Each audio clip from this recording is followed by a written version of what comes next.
Hello friends, இன்றைக்கி நம்ம பார்க்க போகிறது கேரட் ரவா கேக்.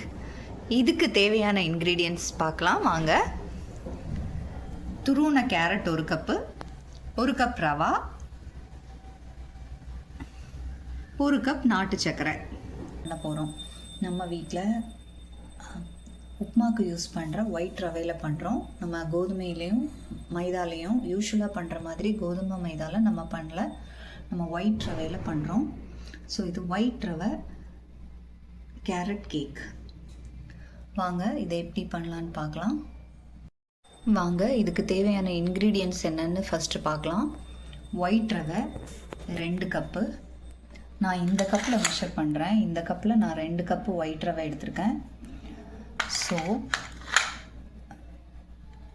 சுகர் வந்து அதே அளவு கப்பில் நான் 1 கப் எடுத்திருக்கேன்.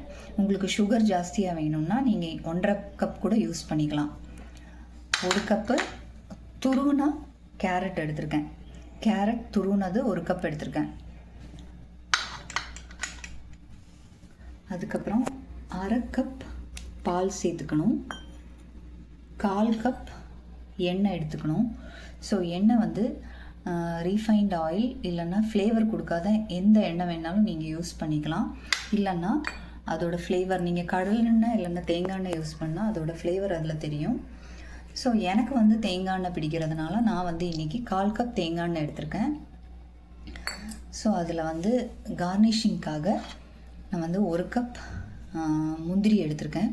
உடைச்ச முந்திரி ப்ளஸ் கிஸ்மிஸ் எடுத்திருக்கேன் 1 cup. Then baking powder 1 teaspoon baking powder, baking soda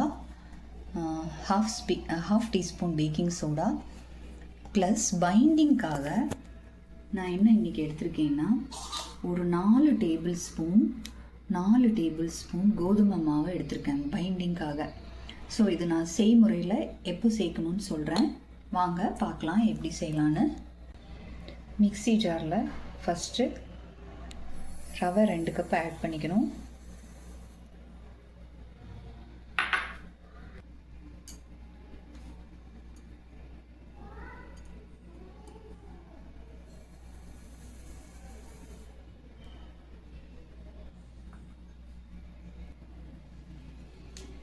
பைண்டிங்காக 4 table spoon கோதுமை மாவு. நீங்கள் மைதா மாவு கூட யூஸ் பண்ணிக்கலாம். 1 2 3 4.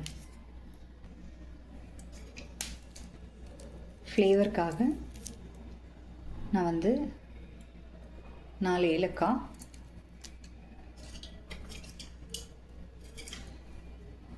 3 கிராம்பு, அப்புறம் ஜாதிக்காய் நட்மக் சொல்லுவோம்ல அதில் ஒரு பீஸ், ஒரு சிட்டிகை. நட்மக்னா இதுதான் ஜாதிக்காய். ஸோ இது வந்து குழந்தைங்களோட வயிறு வலிக்கெல்லாம் ரொம்ப நல்லது. சின்ன குழந்தைங்களுக்கு இது க்ரஷ் பண்ணி அது பால்லையோ இதுலேயோ சுடுதண்ணிலையோ போட்டு குடித்தா ரொம்ப நல்லது. வயிறு வலியெல்லாம் உடனே சரியாயிடும். ஸோ இதுதான் அந்த நட்மக்.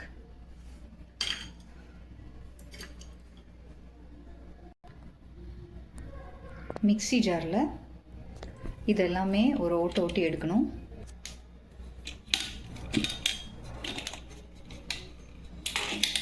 ஓப்பன் பண்ணும்போது அந்த ஏலக்காய், கிராம்பு, ஜாதிக்காய் அதோட ஸ்மெல்லு வந்து அப்படியே அட்டகாசமாக இருக்குது. ஸோ இதில் வந்து நம்ம நெக்ஸ்ட் ஆட் பண்ண வேண்டியது நாட்டு சர்க்கரை.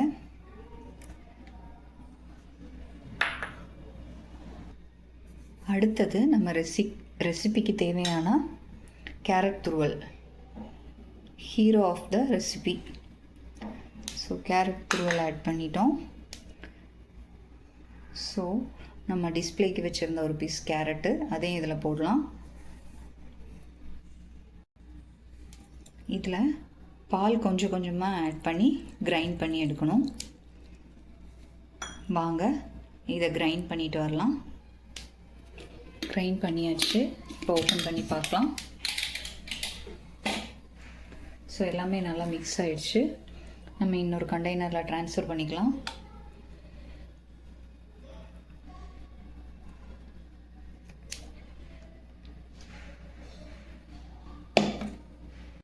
இப்போது நம்ம ரெடி பண்ணி வச்சுருக்கிற பேட்டர் கேக் மவுல்டில் ட்ரான்ஸ்ஃபர் பண்ணலாம்.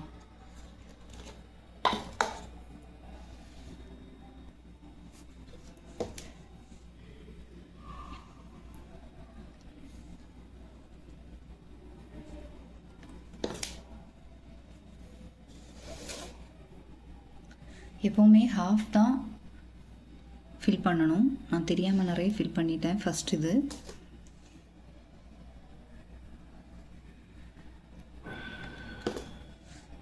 ஏன்னா கேக் குக் ஆகும்போது அது வந்து ரைஸ் ஆகி வரும், கேக் ரைஸ் ஆகும்.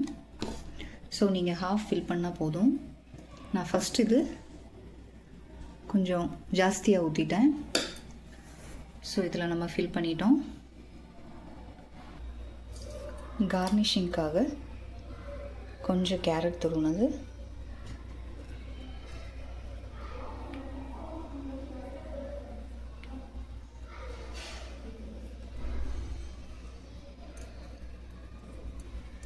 ப்ளஸ் கொஞ்சம் முந்திரி,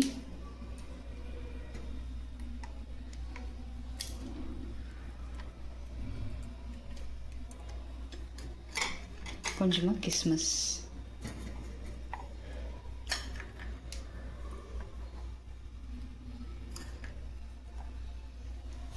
அவ்வளோதாங்க.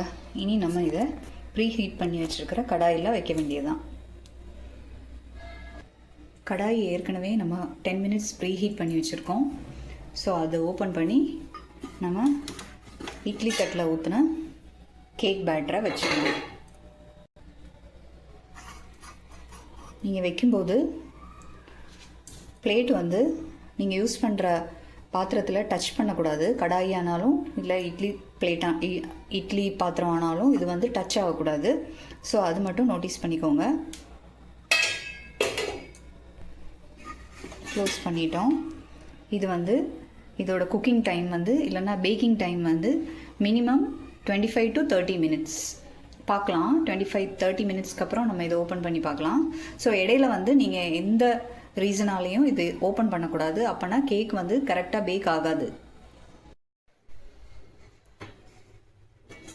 கரெக்டாக 30 மினிட்ஸில் ஓப்பன் பண்ணி பார்க்குறேன்.